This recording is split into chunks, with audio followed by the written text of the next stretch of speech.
Hello everyone, and thank you for joining me here. Today I'm sharing the second part of a little series that I'm planning to do for you. If you haven't seen the first part, what we created was this little journal page, and I will link below where you can see how I did that.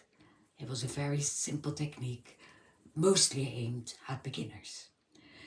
Now today we're going to take it one step further, in that we are going to add colors.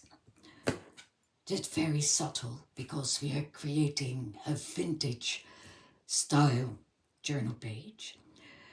So some colors, but we're also going to add some more detailed stamping. Now, as you can see, the stamping in the background here is actually quite strong already. Now, for the next step, to still show up, it can be a good idea to not just stamp, but to emboss what you've stamped.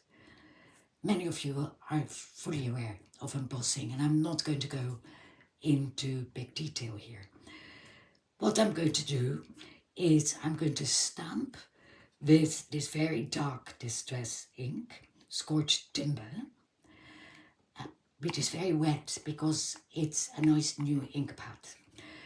Then I'm going to sprinkle some clear embossing powder over that.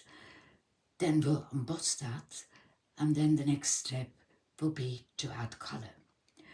Now, for my stamping, I'm going to probably use a couple of stamps. The first one will be one of these beautiful grasses that comes from my good friend Alison Bommer's new collection of stamps by Paper Artsy. This one is EAB40, which stands for Eclectica Alison Bommer. So I'm most likely going to use this stamp, and then I'm also going to use a little stamp for my stash, and please don't ask me where it came from, it's ancient, but I love the detail on it. Now, because this time I'm trying to get some really detailed stamping, I'm also going to use an acrylic block. So, without further ado, let's get started. I hope this is going to stick, because it's quite old, but hey ho, I'm lucky, it is. So, I'm going to see where I'm going to position it. Probably up there, where I left some space. Yeah? So let's go and do that. I'm also probably going to keep it quite light. So I'm going to stamp it off before I press it down on a spare bit of paper. So let's go.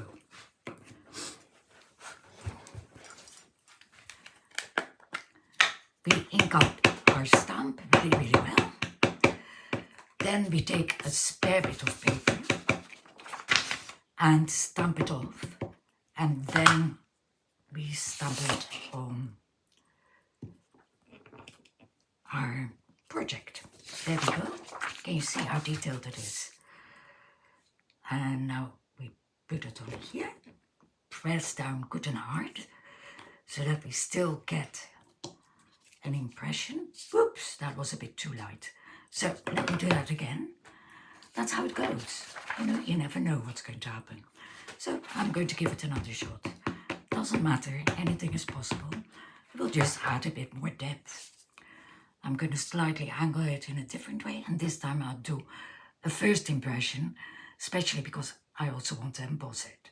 So bear with me, off we go. That's a lot better. Now I'm going to clear emboss it, and because I do that a lot, I've put my embossing powder in a big tub. I've got a spoon to put it on.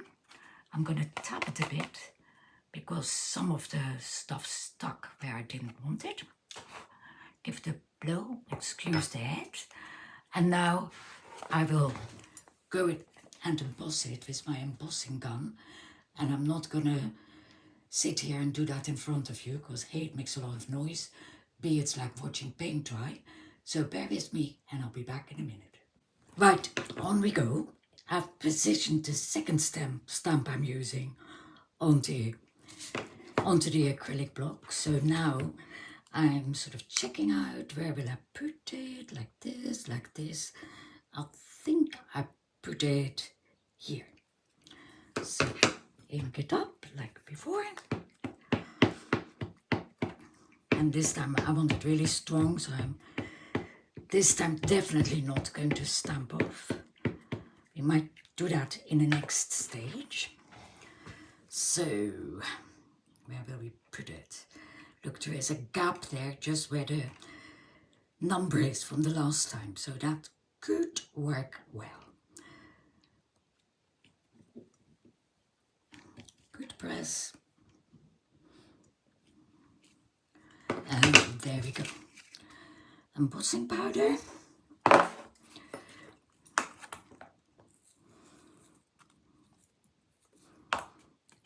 Oh, I've got a lot extra on. Never mind. And off we'll go again to emboss it. Now, one thing that's always good to get in the habit of is to clean your stamp after you've used it, which is easy to do. And then, of course, put it back into the place where it belongs. Otherwise, you'll have chaos, something which regularly happens to me. I hope you can see how, through the simple act of embossing, I have sort of created a contrast because it sticks out even against the dark stenciling and all that. And I've also tried to create a contrast by using a much finer detailed stamp, and one that is actually also quite detailed, but just has a little bit more body to it, so to speak, than that little one up there. Now, I said we were going to use some colour. Now, there's any number of ways you can add colour, of course, to a journal page. And in the course of this series, I'm going to show you different ways. Today, we're going to keep it simple. And we're going to start by just doing a bit of a much lighter stamping with a colour. I've chosen 4 colours here, which belong to my favourites. I can put this one away now because that was my stamping colour. So we have Weathered Wood, Faded Jeans, Forest Moss and Bundled Sage. And I think I'm going to start with Bundled Sage. And I'm just going to put it kind of next to the other one. Always trying to keep a sort of eye on the overall composition of my piece. Yeah, you can barely see it, which is actually okay. I'll do another one. And we'll do something more with colour in a minute. I think that ink pad is actually quite dry. It doesn't matter. Anything goes.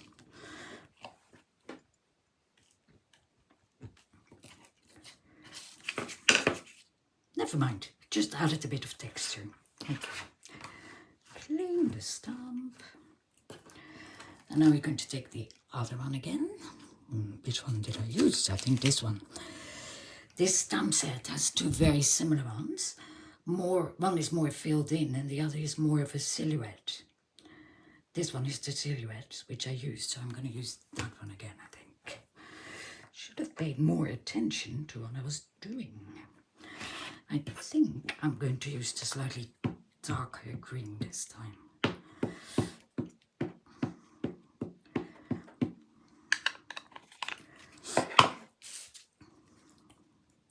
All right, and we'll put it a bit lower, makes it more interesting.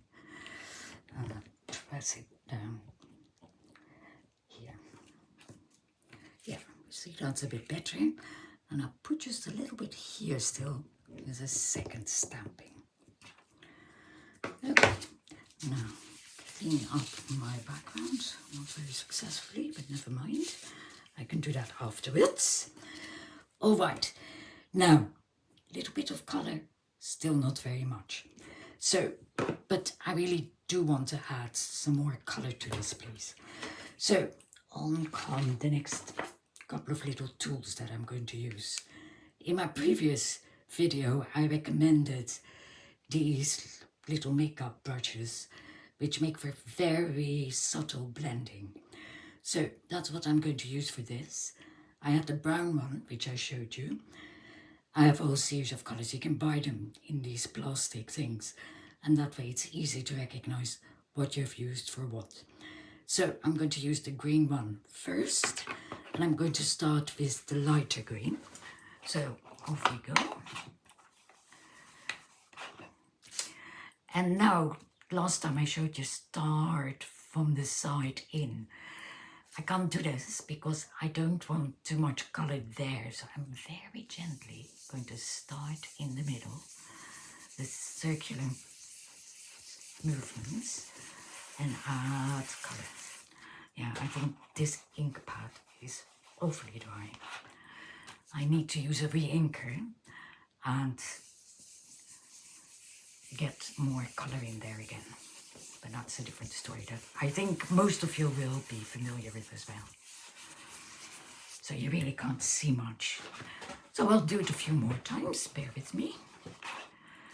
I know that I don't need to be too careful now. I'm not going to get big blotches. Circular motions always help, I feel, to blend, especially on paper like this. Yeah, which is really quite thin, it's just printer paper. Okay, now much more carefully, I'm going to use the other green, and I'm just using the same blending brush. I don't think it matters. So start very lightly and work out from there.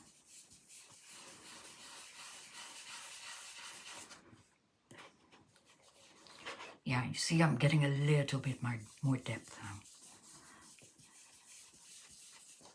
At least I hope so, and that you can see it.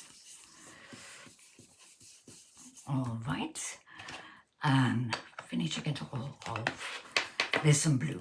Lighter one first. I'm choosing Weathered Root, which is a sort of grey blue. Let's have that at the top there, where the sky might be, and the branches are hanging down from a tree.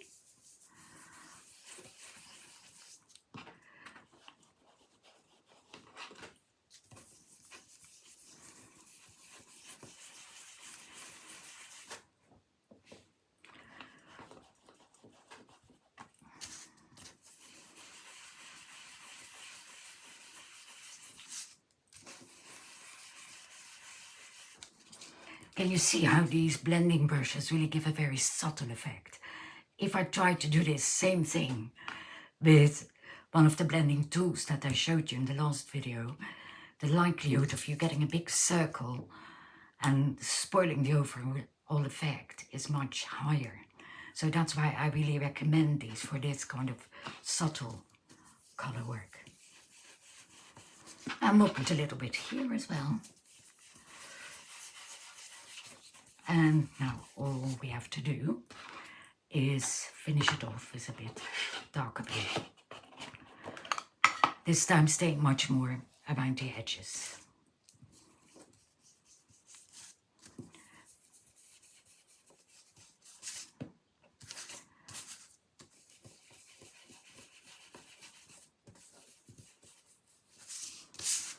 All right, there we are. And for today, I'm going to leave it at this because I want to keep these videos short. A, because we all have a lot of things to do, but B, also because it takes me forever to upload them to YouTube. For some reason, our internet is not very good in that. So for now, I thank you for your visit. Like I said, I'll link last video below in the description. Thank you for visiting. Have a wonderful day. And if you would like, please like and subscribe. Thank you so much. Bye-bye.